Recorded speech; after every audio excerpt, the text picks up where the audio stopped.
Assalamualaikum warahmatullahi wabarakatuh. Innal hamdalillah nahmaduhu wa nasta'inuhu wa nastaghfiruh wa na'udzu billahi min sururi anfusina wa min sayyiati a'malina. Man yahdihillahu fala mudhillalah wa man yudlil fala hadiyalah.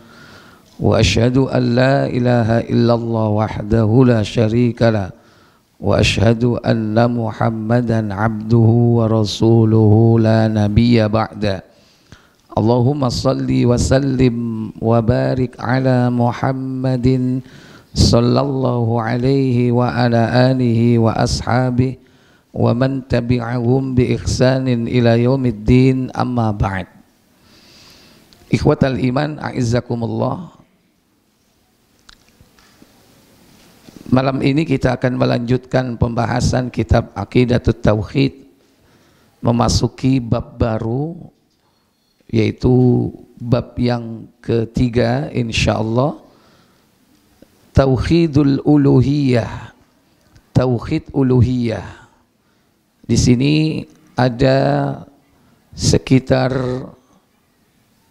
8 pasal yang harus kita bahas, mulai dari makna tauhid uluhiyah sampai kepada penjelasan tingkat agama atau martabatul Islam, mulai dari tingkat yang paling basic Islam, iman, sampai dengan ihsan. Mulai dari pasal yang pertama, al-faslul awal fi bayani makna tauhidil uluhiyati wa annahu maudu'u da'watir rusuli. Penjelasan tentang makna tauhid uluhiyah dan bahwasannya dia merupakan intisari dakwah para rasul. Tauhidul uluhiyah, tauhid uluhiyah atau disebut juga al-uluhiyah hiyal ibadah. Berarti kalau al-uluhiyah itu al-ibadah, tauhid uluhiyah berarti tauhidul ibadah, sama. Cuman beda dari sisi sudut pandangnya. Tauhid uluhiyah ini berkaitan dengan sifat uluhiyah Allah. Adapun tauhid al-ibadah itu dari sudut pandang seorang hamba, bahwa dia memiliki sifat yang harus beribadah kepada Allah. Wa tauhidul uluhiyah, tauhid uluhiyah itu huwa ifradullahi ta'ala bi af'alil ibadi allati yaf'alunaha ala wajhi taqarrubi wal masyru'. Tauhid uluhiyah adalah mengesahkan Allah yang maha tinggi, yakni pada sudut pandang amal perbuatan seorang hamba yang ia mengerjakan amal perbuatan itu dalam rangka untuk taqarrub kepada Allah, yakni mendekatkan diri kepada Allah, al-masyru' sesuai dengan yang disyariatkan. Jadi kalau hanya niatnya taqarrub saja tanpa melalui proses penetapan syariat, nanti orang bisa ngawur buat ibadah sendiri. Yang penting tujuannya adalah mendekatkan diri kepada Allah. Akhirnya dia buat perantara, membuat wasilah. Ketika ditanya kenapa kau buat wasilah, ini dalam rangka mendekatkan diriku kepada Allah sedekat-dekatnya.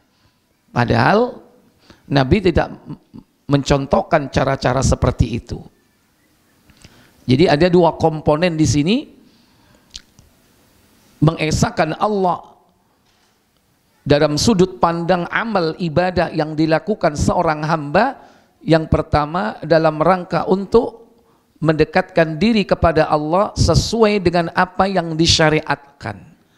kaddu'ai wan nadhri wan nahri, seperti doa, bernadar, berkurban, warrajai wal khaufi wat tawakkuli warraghbati warrahbati wal inabah, seperti berharap, rasa takut, berserah atau bersandar diri kepada Allah, harap-harap, cemas, wal inabah, termasuk juga kembali bertobat kepada Allah Jalla wa Ala.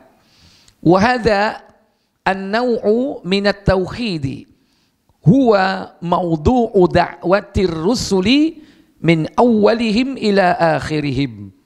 Inilah jenis-jenis tauhid, yakni tauhid uluhiyah, yang merupakan intisari dari dakwah para rasul yang diutus mulai dari awal sampai terakhir. Berarti mulai dari siapa? Kalau mulai dari awal dakwah para rasul, mulai dari awal, mulai dari siapa? Hah? Adam apa Nuh? Nuh apa Adam? Dakwah para rasul. Rasul pertama siapa? Nuh alaihi salatu wassalam. Karena sebelum Nuh itu diutus tidak pernah terjadi kesyirikan. 10 generasi mereka itu bertauhid semua. Baru zaman Nabi Nuh mulai syaitan berhasil menyesatkan manusia untuk melakukan dosa yang paling besar, akbarul kabair, yaitu asyirku billah.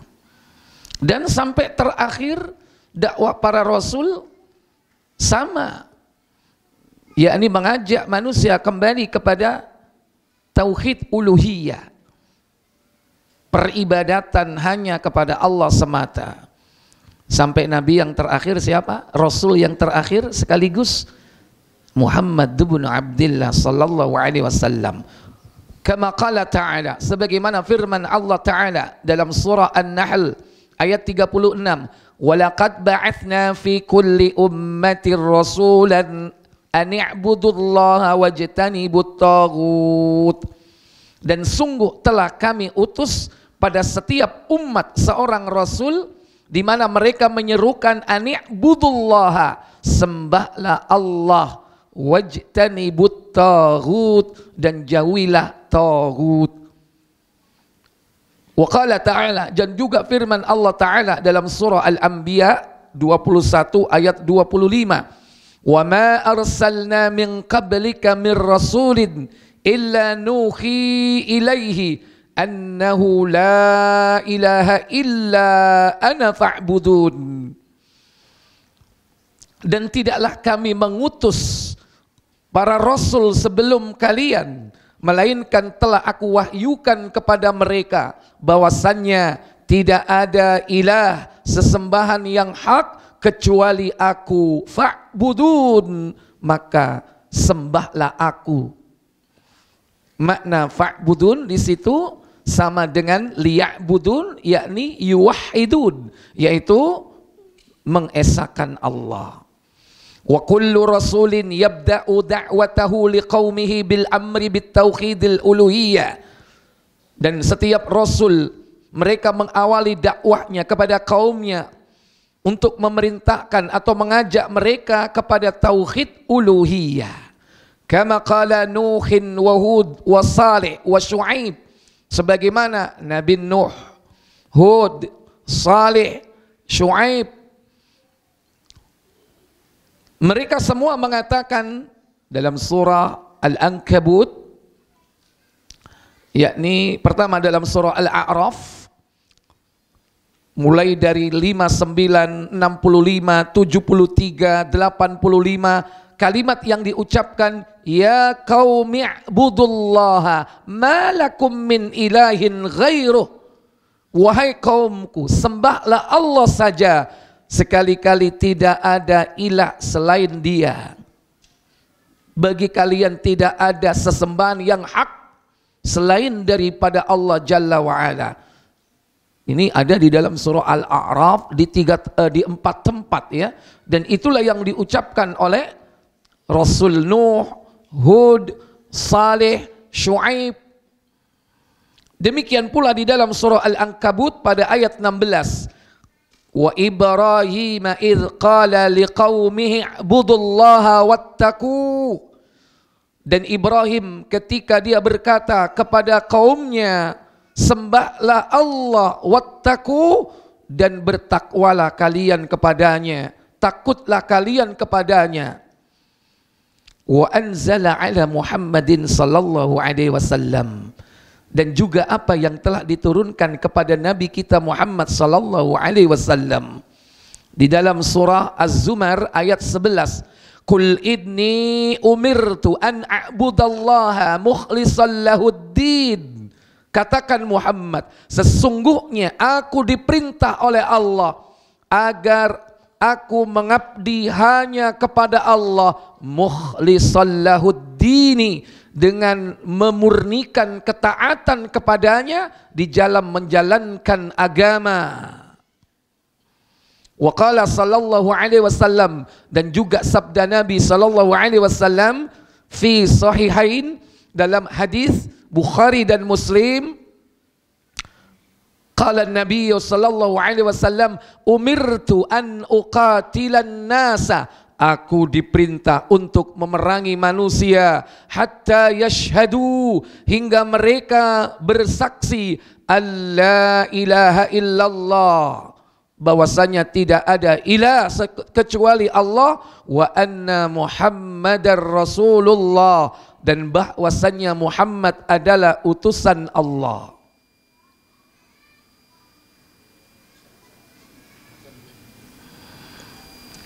Wa awwalu wajibin ala kulli mukallaf, maka pertama yang diwajibkan atas setiap mukallaf, yakni syahadatu an la ilaha illallah wal amalu bih, persaksian bahwa tidak ada ilah kecuali Allah dan beramal dengan kalimat itu.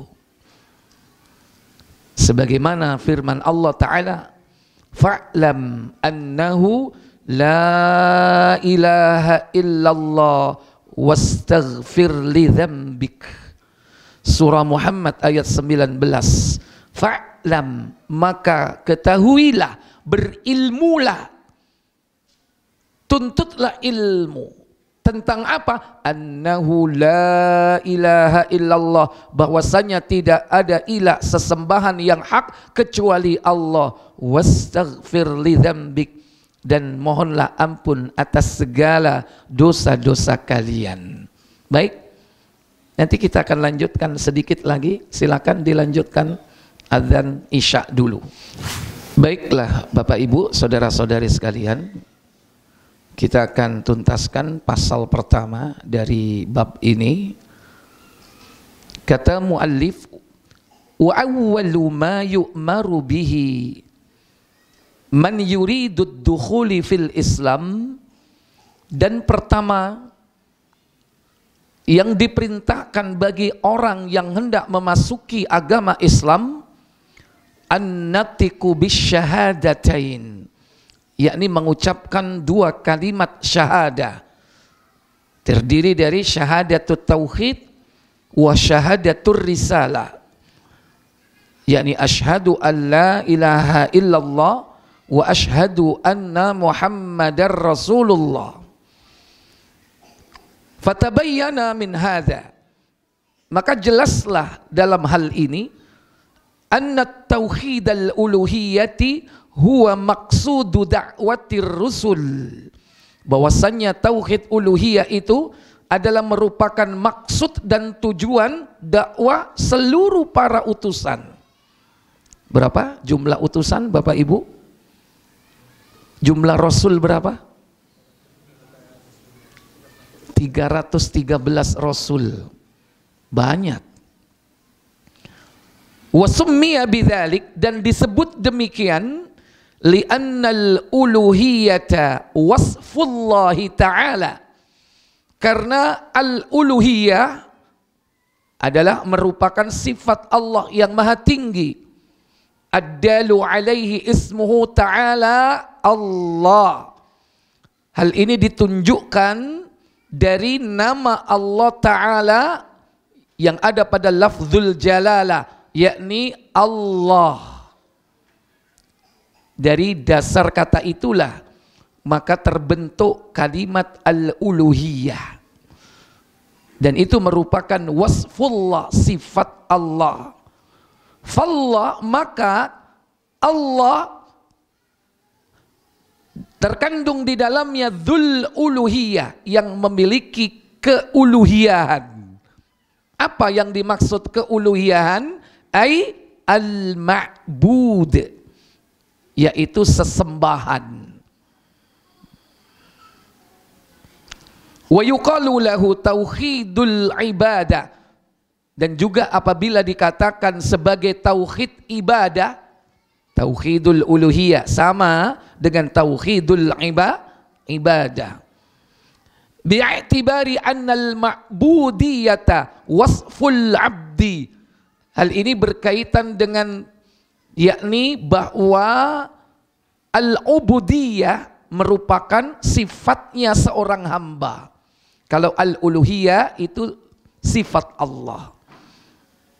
Kalau al-ubudiyah itu merupakan bentuk dari sifat seorang hamba yang harus mengabdi hanya kepada Allah. Haitsu innahu yajibu alaihi ay ya'budallaha mukhlishan fi dzalik. Di mana sesungguhnya mereka diwajibkan untuk mengabdi hanya kepada Allah secara murni. Lihajatihi ila rabbihi wa faqrahu ilai, di mana mereka bergantung kepada Rabb-nya dan membutuhkan Rabb-nya. Karena kita ini adalah fakir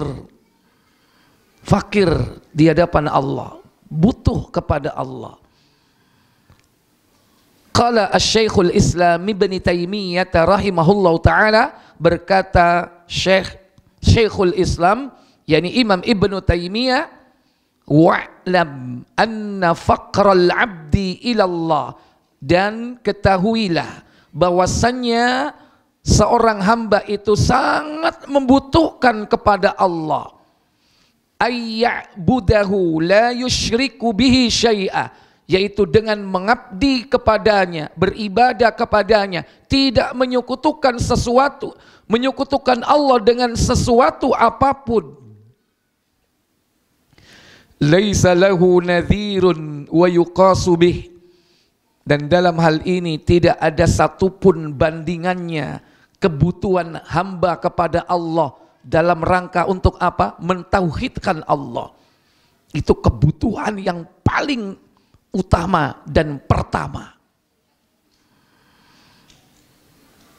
Lakin yushabbihu min ba'dil wujuhi hajatil jasadi ila ta'ami wasyarabi.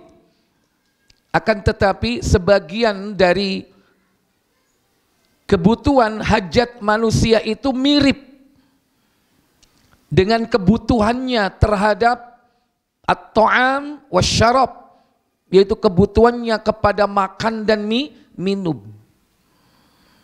Wa bainahuma furukun katsiratun. Akan tetapi keduanya, antara kebutuhan kita kepada tauhid, mengesahkan Allah, dengan kebutuhan kita kepada makanan dan minuman, itu perbedaannya sangat banyak sekali. Fa inna haqiqatal abdi qalbuhu wa ruhuhu, karena sesungguhnya hakikat seorang hamba itu adalah hatinya dan ruhnya. Karena Allah tidak melihat kepada fisik, yang dilihat itu adalah hati, ruh. Dalam sebuah riwayat hadis, coba Muslim nomor 2194, 2194, coba dicek, bahwa Allah itu tidak melihat kepada rupa dan tidak melihat kepada harta. Tetapi Allah itu melihat kepada hati, dan refleksi dari hati itu adalah amal saleh. Apa kata Nabi? Dari Abu Hurairah radhiyallahu anhu, katanya Rasulullah SAW bersabda. Apa sabda beliau? Sesungguhnya Allah tidak melihat kepada rupa dan hartamu. Nah, innallaha la yanzuru ila suwarikum wa amwalikum. Sesungguhnya Allah tidak melihat kepada rupamu, kon ganteng opo elek. Enggak, di hadapan Allah enggak ada artinya. Karena justru itu adalah karunia dari Allah. Demikian pula wa amwalakum, tidak melihat hartamu, kon soge opo melarat. Allah enggak melihat itu. Karena semua yang disebutkan oleh Nabi tadi itu terima beres. Ganteng, elek, terima beres enggak? Pernah enggak kita request, ya Allah, takdirkan aku nanti kalau lahir hidungku mancung? Pernah enggak request seperti itu? Enggak. Wis moro-moro, ya Allah kok pesek. Terima beres. Yang ganteng seneng, putih kulitnya bangga. Tapi Allah enggak lihat itu, sekalipun manusia melihat. Nah, kita sebetulnya pengen dilihat Allah atau pengen dilihat manusia, itu masalahnya. Kalau masih pengen dilihat manusia, berarti kita ini terjebak kepada kebanggaan terhadap materi, karena semua itu materi. Padahal Allah tidak melihat materi, yang dilihat ruh, bukan jasad kita. Walakinnallaha, tetapi Allah melihat kepada hati dan amalmu. Walakinallaha yanduru ila qulubikum wa a'malikum. Akan tetapi Allah melihat kepada hatimu dan amal perbuatanmu. Antara hati dan amal sesuatu yang sangat berkaitan. Ya. Dalam hadis yang lain, ala inna fil jasadil mudghah in saluhat saluhal jasadu kullu. Di dalam tubuh manusia ada segumpal mudghah. Apa? Segumpal bukan segumpal darah. Kalau segumpal darah itu alaqah. Ini mudghah, segumpal apa? Daging, ya, sak kepel gitu loh. Kalau alaqah segumpal darah, mudghah segumpal daging. Baik. Insaluhat, jika segumpal daging itu baik, maka baik seluruhnya. Kata Nabi, ala wahiyal qalbu, itulah hati. Tapi dimaknai qalbu itu kadang dengan jantung, kadang digabung si jantung. Jadi Allah itu melihat hamba hati dan ruhnya. Wahia, oleh karenanya la salaha laha illa bi ilahiha Allahu alladzi la ilaha illahu. Maka tidak akan baik seseorang itu melainkan dengan yakni ilahnya, sesembahannya, yaitu Allah yang tidak ada sesembahan yang hak kecuali Dia. Maka ruh manusia itu tidak akan menjadi baik kalau dia tidak bersama Allah. Kalau dia jauh dari Allah, apalagi menjadi musuhnya Allah, maka alamat dia akan binasa. Fala tatma'innu fid dunya illa bi dzikrih. Maka tidaklah seseorang itu tenang dalam kehidupan dunia ini melainkan dengan mengingatnya, mengingat Allah. Ala bi dzikrillahi tatmainnul qulub. Karena sesungguhnya dengan mengingat Allah akan menjadikan hati tenang. Mengingat Allah, mengingat ayat-ayatnya, mengingat hukum syariatnya. Maka kalau orang dalam hidup bermuamalah, dia ingat Allah, berarti dia landasi muamalahnya dengan syariat, tidak menyimpang dari hukum Allah. Berarti dia ingat Allah, jual belinya tidak gharar, hutang piutangnya tidak riba, muamalahnya tidak maisir atau spekulasi. Jika hidupnya menjadi tenang, Kalau kita dengan cara yang haram bermuamalah mendapatkan maisha, hidup nggak akan tenang. Apa menek suge karena nipu wong. Tenang nggak? Uripnya nggak tenang. Wedi konangan. Akhirnya gak iso netep pindah rono pindah re. Wedi kepethuk nggak tenang. Walau hasala li 'abdi ladzatis sururi bi ghairillah fala yadumu dzalik. Sekiranya seseorang hamba mendapatkan kelezatan, kesenangan bi ghairillah, tanpa Allah atau berasal dari selain Allah, fala yadumu dzalik, hal itu tidak akan lama, akan sementara. Bal yantakilu min nau'in ila nau'in, bahkan dia akan berpindah dari satu jenis ke jenis lain. Wa min syakhsin ila syakhsin, berpindah dari satu orang ke orang yang lain. Artinya orang kalau mendapatkan kenikmatan dunia dari selain Allah, dia akan bingung mencari hakikat siapa yang dapat memberikan ketenangan, sehingga dia gampang pindah-pindah.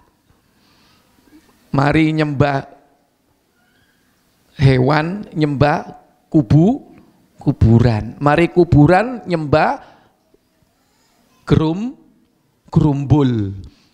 Gak puas nyembah dewa wedok sing ayu.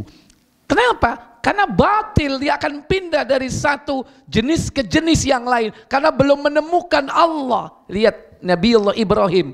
Awalnya dia melihat bintang gemerlap di langit. Setelah itu dia pindah kepada yang lebih besar, yaitu rembulan yang terang di malam purnama. Setelah itu tenggelam, dia melihat yang lebih terang benderang di pagi hari. Apa itu?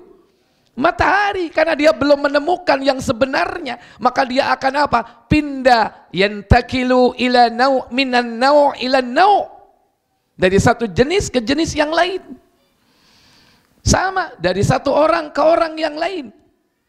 Wa amma ilahu, dan adapun Allah, ilahahu, yakni Rabbnya, ilah sesembahannya yang hak, fala buddalahu minhu fi kulli halin wa kulli waqtin wa aynama kanu fahuwa ma'ah.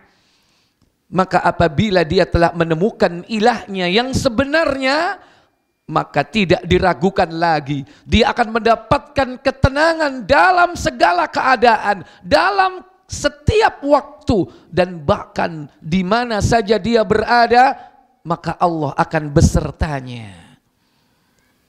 Ikhwatal iman, aizakumullah. Masih ada sedikit, tapi terlalu panjang.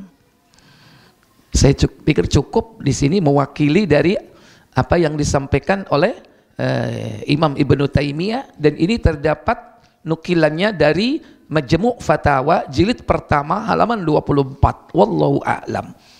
Seperti biasa, sebelum saya tutup, saya beri kesempatan untuk bertanya. Silakan. Silakan. Waalaikumsalam warahmatullahi wabarakatuh.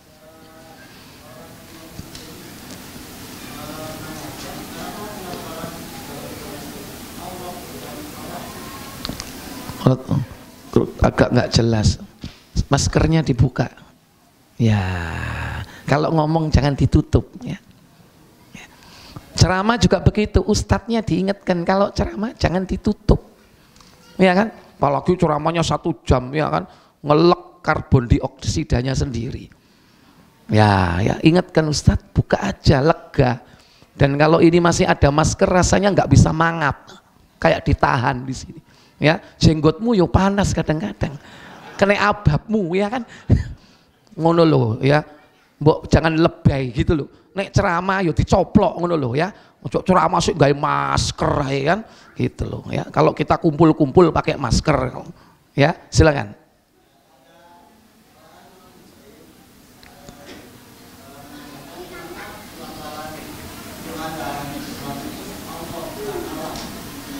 Oh iya, itu pengucapannya ya kan. Jadi kenapa kok enggak Allah? Kalau bilang Allah itu berarti bukan orang Islam. kemungkinan dia Nasrani. Ya kan? Kenapa? Ya mungkin Nasrani dalam hal ini orang Nasrani yang di Indonesia, yaitu Kristen ataupun Katolik. Karena kalau Allah itu di Indonesia kan, ya tulisannya kan A-L-L-A-H, Allah. Sementara dia nggak belajar ngaji, ya, dia nggak belajar ngaji. Kalau anak-anak kita atau kita sejak kecil bacaan tafkhim, bacaan tarqiq kan ada kan, ya, bacaan tebal dan tipis. Itu bagian daripada ilmu tajwid dan itu pelajarannya anak TK. Makanya anak TK kita meskipun tulisannya A-L-L-A-H tetap bacanya apa? Allah. Ya kan? Tidak mungkin Allah. Tapi kalau Nasroninya itu dari Timur Tengah, insya Allah tetap sama seperti kita. Karena apa? Mereka orang Arab. Ya, walaupun mereka bukan orang yang beriman dengan iman yang benar, bertauhid sebagaimana orang Islam, tapi karena memang lahja mereka ketika mengucapkan Allah itu seperti ya kaidah yang mereka fahami, baik secara akademik ataupun secara kultur. Secara akademik diajarkan di sekolah-sekolah mereka sejak kecil, secara kultur karena memang manusia umumnya di sekitar mereka mengucapkan Allah, salamnya sama seperti kita. Kayaknya hati-hati, mereka juga salam. Karena di Timur Tengah itu banyak orang-orang Nasrani, banyak. Terutama di mana? Ya antum cari ya, secara geografis letaknya yang banyak, secara demografis ya, kependudukan mana penduduk non muslim yang di negeri Islam ya, yang banyak itu. Kalau di Afrika itu yang banyak ya, yang dulu sempat dikuasai oleh Nabi Yusuf, yaitu di Mesir juga banyak. Ada lagi Kenisha Ortodok Syria, dari Syria itu ada Kristen Ortodok. Mereka sholat seperti kita sama, bahkan mereka 7 waktu, kalau kita 5 waktu. Dan mereka sholatnya bahasa Arab, pakai sajadah, baju takwa ya. Kalau kita Allahu Akbar, mereka enggak. Mereka ucapkan apa? Bismil abi wal ibni warihil kudus. Bahasa Arab Pak. Bismil abi wal ibni warihil kudus. Tuh, demi Tuhan Bapa, Tuhan Anak dan Roh Kudus. Ini anak saya mencontohkan aja loh ya. Tuh aku wes hapus saya nek ngono. Ya. Jadi mereka bahasa Arab. Mereka baca Injil itu juga dengan bahasa apa? Arab. Tilawatil Injil. Mereka tilawatul Quran, mereka ada tilawatil Injil. Makanya orang kalau nggak ngerti diperdengarkan Injil dengan irama yang ala Timur Tengah, kalau nggak ngerti, nggak belajar Quran, enak sapa ora sing maca Quran iki. Padahal sing diwaca Injil. Di Indonesia pengikutnya banyak. Banyak sudah.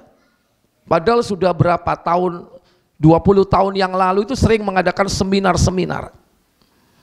Dulu seingat saya ada tokoh artis yang mengikuti Kenisah Ortodok Syria ini. Kalau nggak salah itu Roy Martin.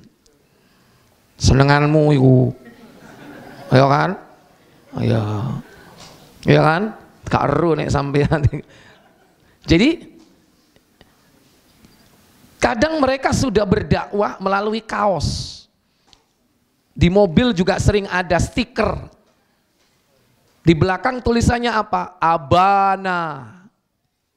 Apa? Bapak kami. Maksudnya Tuhan Bapak. Kalau nggak ngerti, apa yo kaligrafi ini? Padahal artinya Tuhan Bapak. Repot nek nggak ngerti bahasa Arab. Terus pokoknya angger tulisan Arab dianggap Quran.